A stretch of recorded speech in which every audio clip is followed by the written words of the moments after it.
Malaki ang kanyang kawan sa Carmel. Mayroon siyang 3,000 tupa at 1,000 kambing. So mayaman daw itong lalaking ating pag-uusapan. And actually, sinabal yun. To be wealthy, one must be doing things well and correctly, at least by natural law. Kasi hindi naman madaling magpayaman, hindi madaling yumaman, at kahit yumaman ka na, hindi madaling mag-maintain ng pagiging mayaman. So obviously, may ginagawa itong sinabal na tama. Kaya siya yumayaman. Even that tama is not by way of religious righteousness, but at least by the way of, or by way of natural law abidance. Nabal ang kanyang pangalan at buhat sa angkan ni Caleb. Ang asawa niya ay si Abigail. Ang babaeng ito ay maganda at matalino, ngunit si Nabal ay masungit at magaspang ang pag-uugali. Now, we should be wary and careful. Nagsisimula na nating makilala si Nabal sa pamamagitan ng point of view ng writer. At di ba ganyan ang pagkakakilala natin sa maraming tao? Sa pamamagitan ng point of view nung nagkwento sa atin. Kaya pag merong nanira na nauna, kumisan sira na ang tingin natin sa tao kahit wala pa tayong personal research. Kahit wala pa tayong personal access to information. Kung ano lang sinabi sa atin nung nagsabi, yun na agad ang point of view natin. At kumisan, kung galit siya, galit na rin tayo. Kakampi na niya tayo agad sa kanyang giyera. Hindi itong sinusulat dito sa Bible ang ating sinusuring mabuti sa pagre-report, kundi gusto ko na maging daan ito para tayo magbukas ng isip kung paano natin kinikilala ang tao, ang ating kapwa.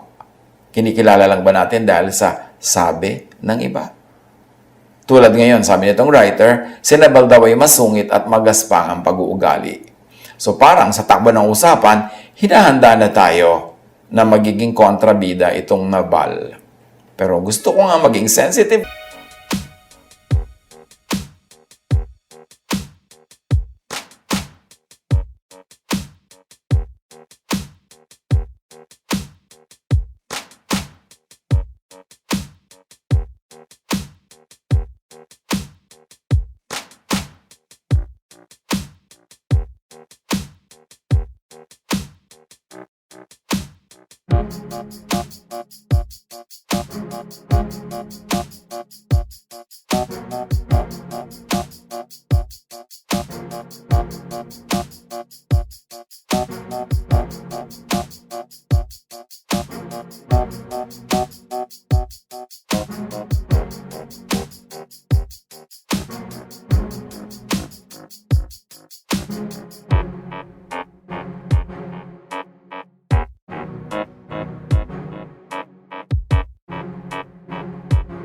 Tayo, suriin natin bida o kontrabida, extreme ba o gitna. The descriptions by the writer sets the moral tone, the stage for the drama of the ending. At ganyan ang pagsusulat ng mga Hollywood writers, sa mga movie writers, script writers, sineset ka nila sa simula. May set up para handa ka doon sa magiging conclusion o sa mangyayari sa dulo. Now, the description of the writer here reveals the writer's point of view, theology, and even politics. Because may politics ang kwento na ito. Because it will involve David, who was a very political figure. So may branding pa, siya daw ay Calebite. Galing daw siya sa pamilya ni Caleb. Caleb also means dog. So kung ginagamit natin at alam natin yung original na salita ng scripture na ito, meron agad color ang personality ni Nabal. Sa pagpapatuloy, minsan, nabalitaan ni David na ginugupitan ni Nabal ang kanyang mga tupa. So, ang mga tupa, ginugupitan, kinukuha yung kanilang wool, kasi yun ay nagiging tela, nagiging pangginaw. In other words, magiging pera ang kanilang buhok ng mga tupang ito. Pero bago naman kumapalang buhok na ito, pinapakain yung tupa, pinapainom, inaalagaan, ipinoprotect sa mga mababangis na hayop, may investment.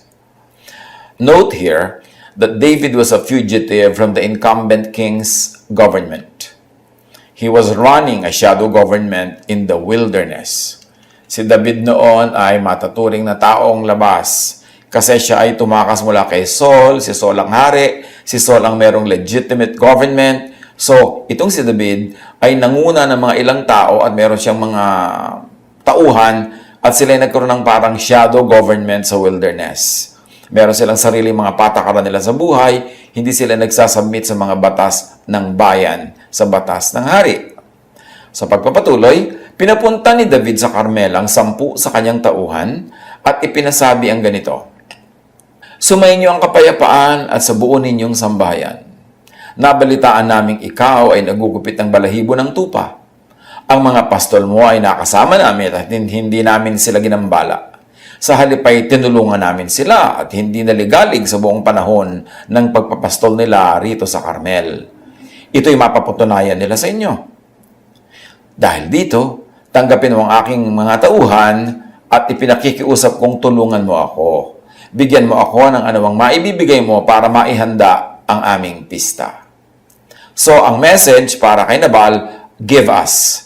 Meron kayong mga tupa, ginugupitan nyo ito, kikita kayo, may pagkain kayo para sa inyong mga trabahador, bigyan nyo kami, bahaginan nyo kami ng pagkain yan, kasi hindi naman namin kayo ginulo, hindi namin kayo ginambala, hindi namin kayo kinikilan. Sumunod naman ang mga inutusan ni David. Sinabi nila kay Nabal ang lahat ng ipinasasabi sa kanila at naghintay ng sagot. Sinabi ni Nabal, "Sino ba si David? Sinong anak ni Jesse? Talagang maraming alipin ngayon na lumalayas sa kanilang amo." So, loaded agad ang reaction ni Nabal. Kasi talagang si David ay lumayas kay King Saul. In fact, hinahunting siya ni King Saul. At siya nga ay namuno sa mga taong lumabas din sa bayan, lumabas sa gobyerno, at may sarili silang shadow government in the wilderness. Kaya nung malaman ni Nabal na itong si David na nagpapahingi ng pagkain, sabi niya, "Sino ba siya? Maraming mga tao ngayon tumatakas sa kanilang mga amo." Well, makasol kaya? Makagobyerno kaya itong si Nabal? Kasi bakit ganun ang reaksyon niya kay David? Ang tinapay, inumin at pagkain para sa aking mga manggugupit ay hindi ko maibibigay sa mga taong hindi ko alam kung saang lupalop nang galing. So may point o walang point si Nabal? Diyan tayo magsisimulang manuri. Kakampihan niyo ba si David agad dahil siya si David? Kakampihan niyo ba si Nabal agad dahil siya si Nabal? O manunuri muna kayo? Humihingi si David ng pagkain dito kay Nabal. Ayaw magbigay ni Nabal kasi hindi niya gusto ang kalagayan ni David na fugitive siya sa government. O dahil lang ba siya ay talagang maramot? Masama lang ba talaga ang ugali niya? So, anong tingin natin dyan? Sasang-ayon ba tayo na ayaw niya magbigay? O partly o fully na agree tayo? Nang marinig ito, nagbalik sila kay David at sinabing lahat ang sinabi ni Nabal. Dahil dito, sinabi ni David sa kanyang mga tauhan, "Ihanda ninyo ang mga tabak ninyo." Humanda naman ng 400 sa kanyang mga tauhan at sumama sa kanya. Naiwan ang 200 upang magbantay sa kanilang mga daladalahan. So, who were the 400? Babalikan natin yan. Dahil sabi ng 1 Samuel 25:2-42, para makilala natin kung sino yung 400 na yan, sumama rin sa kanyang mga inaapi, pati ang mga nakalubog sa utang at mga hindi nasisiyahan sa kanilang pamumuhay. Ang lahat ng ito'y umabot sa 400 lalaki at siya ang ginawa nilang pinuno. In other words, sila ay matatawag na para mga taong labas. David and 400 of his combat-hardened men who were outside the forces of government would slaughter Nabal's household for Nabal's refusal. O huwag agad kampi kay David dahil sa si David. Huwag agad kontra kay David dahil sa si David. Isipin natin, tama ba? Makatwiran ba? Napapatayin ni David at ng 400 yan tauhan lahat ng lalaking member ng household, ng tribo nitong grupo ni Nabal dahil tinanggihan silang bigyan ng pagkain. Sa pagpapatuloy, sinabi ng isang pastol kay Abigail, "Si David po ay nagpadala ng sugo sa inyong asawa at magalang na nakipag-usap, ngunit sila'y ininsulto ng inyong asawa. Mababait ang mga taong yun. Tinulungan nila kami at wala silang kinuhang anuman sa amin sa buong panahong kasama namin sila sa parang. Binantayan po nila kami araw-gabi sa aming pagpapastol. Pag-isipan po ninyo kung ano ang mabuting gawin ngayon, sapagkat ang nangyari ay tiyak na magbubunga ng masama sa aming Panginoon at sa buo niyang sambahayan. Hindi naman namin masabi sa kanya ito sapagkat matigas ang ulo niya. Tiyak na hindi niya kami papakinggan. So, nagsumbong itong isang katulong kay Abigail na asawa ni Nabal. At pinuri niya si David. Yun ang kanyang point of view about David. Dali-daling naghanda si Abigail ng 200 tinapay, pinuno niya ng alak ang 2 sisidlan, nagpapatay ng 5 tupa, nagpakuha ng 5 takal ng sinangag na trigo, 100 kumpol ng pasas, at 200 tinapay na igos. Lahat ng ito ikinarga niya sa mga asno. Pagkatapos, sinabi niya sa ilan niyang tauhan, "Mauna kayo sa akin at susunod ako." Hindi niya ito ipinaalam kay Nabal na kanyang asawa. So, suriin naman natin ngayon si Abigail. Kampi na ba tayo agad dahil siya si Abigail? Galit na ba tayo agad dahil siya si Abigail? Anong panunuri ang gagawin natin sa kanya? Was Abigail following their own scriptures teachings of wives' submission to their husbands? Di ba may ganong katuruan sila? Mag-submit ka. Pero this time, di siya nag-submit. Kasi si David, yung nakataya, a very popular man and a very handsome man, according to scripture itself. Habang pababa si Abigail sa isang burol, dumarating naman sila David mula sa kabila. Sa galit ni David kay Nabal ay nasabi niya, "Sayang lamang ang paghangalaga natin sa ari-arian ng Nabal na yan. Tinulungan natin siya at walang nabawa sa kanyang kawan, ngunit ito pa ang igaganti sa atin. Parusahan sana ako ng Diyos kapag hindi ko pinatay bukas ang lahat ng lalaki sa kanyang sambahayan." So here, David was thinking of a slaughter of civilians to be done by his outlaw combatants. Nang makita ni Abigail si David, nagmamadali siyang bumaba sa kanyang asno at nagpatira pa sa harapan ni David. Sinabi niya, "Ako na po ang inyong sisihin. Pakinggan muna na sana ninyo ang aking sasabihin. Huwag po ninyong pansinin si Nabal. Wala pong kwentang tao yan. Tamang-tama po sa kanya ang kanyang pangalan. Siya po'y loko-loko." Here we see Abigail, the wife, betrays and condemns her own husband. So anong ibibigay nating hatol kay Abigail? Kampi ba tayo sa kanya o hindi? Tama ba siya o hindi? Partly wrong or fully wrong? Partly right or fully right? At sabi niya, "Hindi ko po kasi nakita ang mga tauhan ninyong pinapunta sa amin." So the wife absolves herself. Ngayon po'y niloob ni Yahweh na huwag matuloy ang inyong paghihiganti upang hindi mabahira ng dugo ang inyong mga kamay. Saksi si Yahweh, ang Diyos na buhay. Lahat ng naghahangad ng masama laban sa inyo ay mapapahamak, tulad ni Nabal. Pambihirang asawa ito, ha? The wife condemns her own husband, and even Yahweh is quoted. Isinangkot si Yahweh sa usapan sa pag-condemn niya sa kanyang asawa at sa pagpuri niya kay David at pag-absolve niya, pagpapawalang sala niya sa kanyang sarili. Narito po, tanggapin po ninyo ang nakayanan ng inyong lingkod at ipamigay ninyo sa inyong mga tauhan. At patawarin po ninyo anumang pagkakamali ko. Sigurado kong loloobin ni Yahweh na kayo maging hari, pati ang inyong lahi, sapagkat nakikipaglaban kayo para sa Kanya. At hindi kayo gagawa ng anumang kasamaan habang kayo'y nabubuhay. Kung may magtatangkaman sa inyong buhay, iingatan kayo ni Yahweh na inyong Diyos. Ang mga kaaway naman ninyo ay hahagis na parang bato ng tirador. At kung loobin ni Yahweh na maging hari na kayo sa Israel tulad ng ipinangako, wala kayong pagsisisihan. Hindi kayo usigin ng inyong budhi sapagkat hindi kayo pumatay ng walang sapat na dahilan o kaya ay naghiganti sa inyong kaaway. At sana'y maalala ninyo ako sa sandaling marapati ni Yahweh na maitatag na ang inyong sambahayan. Here is an admonition by Abigail that is pregnant with meaning. The wife of Nabal blesses her husband's would-be murderer, and asks for David to remember her. Parang sinabi niyang, remember M, remember E. Put them together.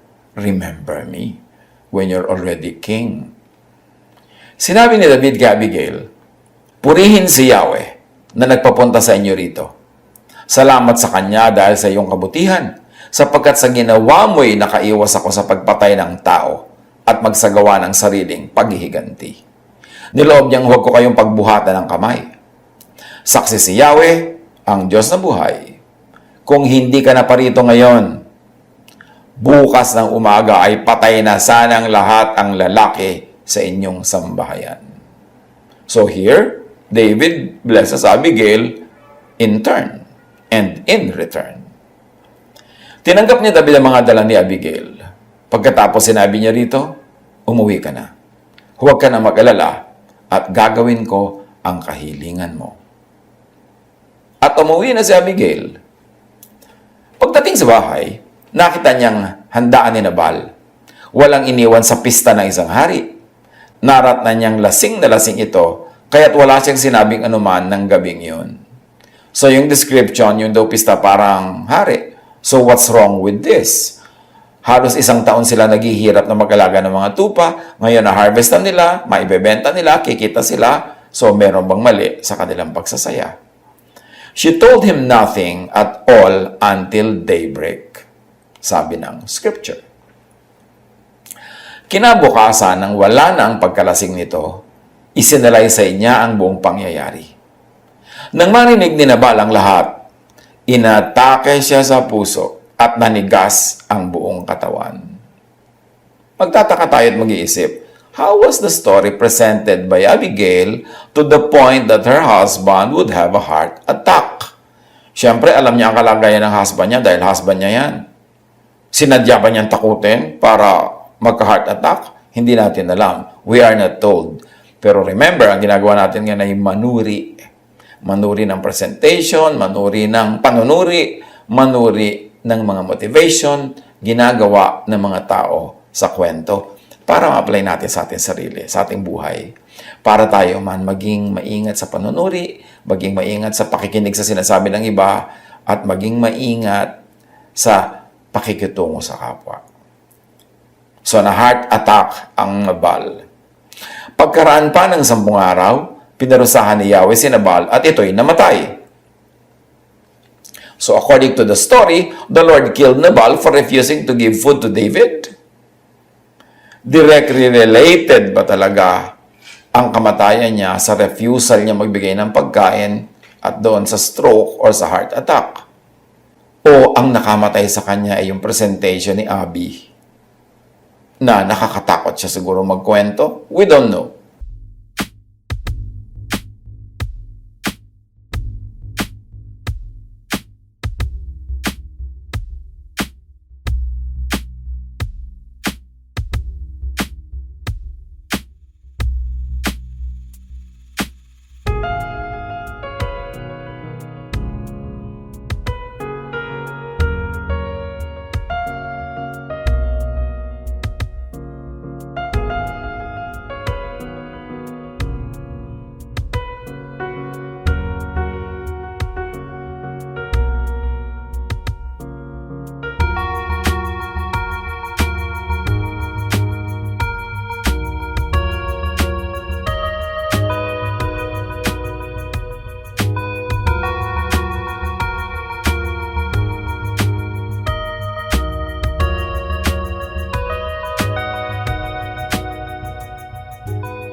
Tanong lahat ang mga yan, dapat kanya-kanyang pag-iisip. Nang mabalitaan ni David ang nangyari kay Nabal, sinabi niya, purihin si Yahweh, ipinaghiganti niya ako sa paghamak na ginawa sa akin ni Nabal at inilayo niya ako sa pagkakasala. Pinagbayad ni Yahweh si Nabal sa kanyang kasamaan. Talaga? Dapat nating suriin. God would kill Nabal for refusing to give his food to David. And after all, nakakain din naman sila David kasi ibinigay ni Abigail yung pag-aari din naman ni Nabal. Correct ba talaga ang conclusions ni David at ng writer Lahat ng ito magandang pag-isipan. Si David ay nagpasugo kay Abigail at pinasabing nais niya ito maging asawa. Nang dumating sa Carmel ang mga inutusan ni David, sinabi nila, pinapasabi po ni David na nais niya kayong mapangasawa. Yun naman pala, may MU na sila noon pa. Yung pinuri-puri ni Abigail si David, siniraan ang kanyang asawa, ipinahamak, at ang kanyang sarili ay pinawalang sala niya, at sinabi pa niya kay David, pag naging king ka na, nawa maalala mo ako. Hindi pa siya nagiging king, pero naging biyuda na itong si Abigail, agad-agad ipinasundo para maging asawa nitong si David. Kamamatay-matay pa lang ng asawa, anong gagawin ni Abigail?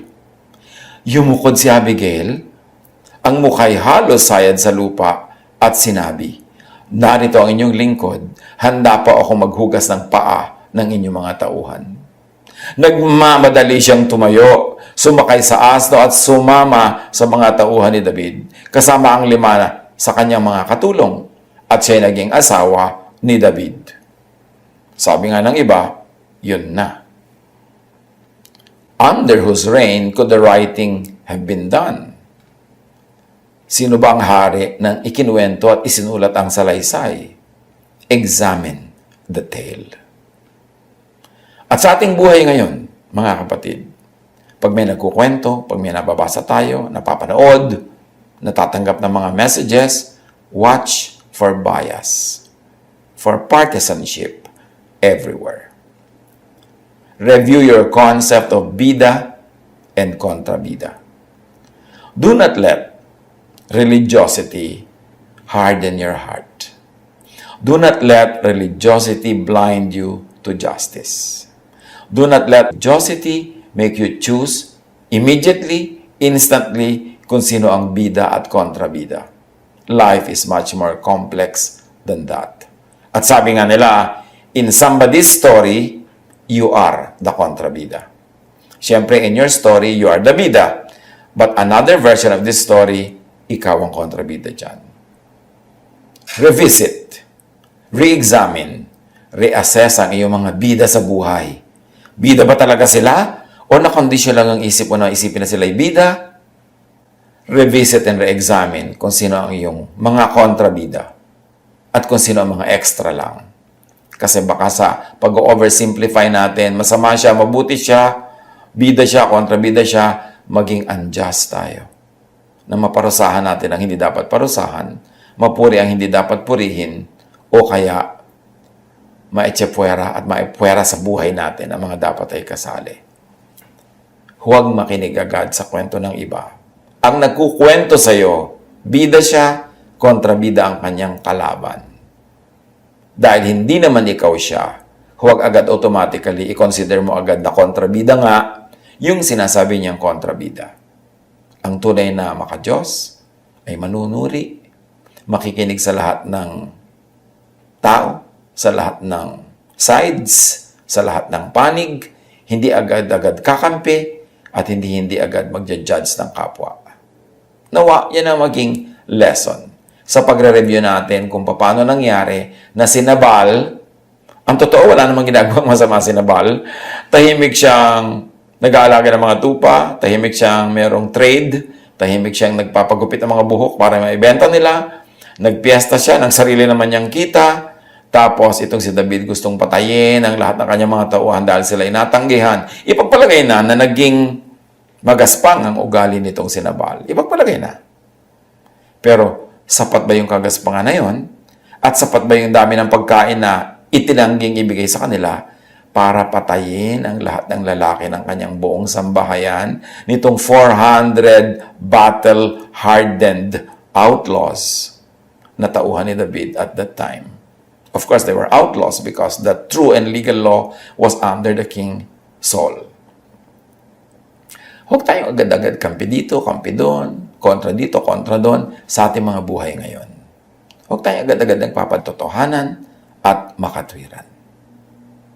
Paano i-apply sa ating buhay ito? Sino ang mga agad-agad ay itinuturing nating Nabal? Sino ang mga Abigail dyan? Na sila pala itong nagtataksil agad at nagtatakwil sa asawa para maging asawa ng iba, Tapos parang bida pa siya. Sino ang mga David sa buhay natin ngayon na dahil ang image niya ay siya ay kinakasihan ng Diyos, kahit ano na ang gagawin niya,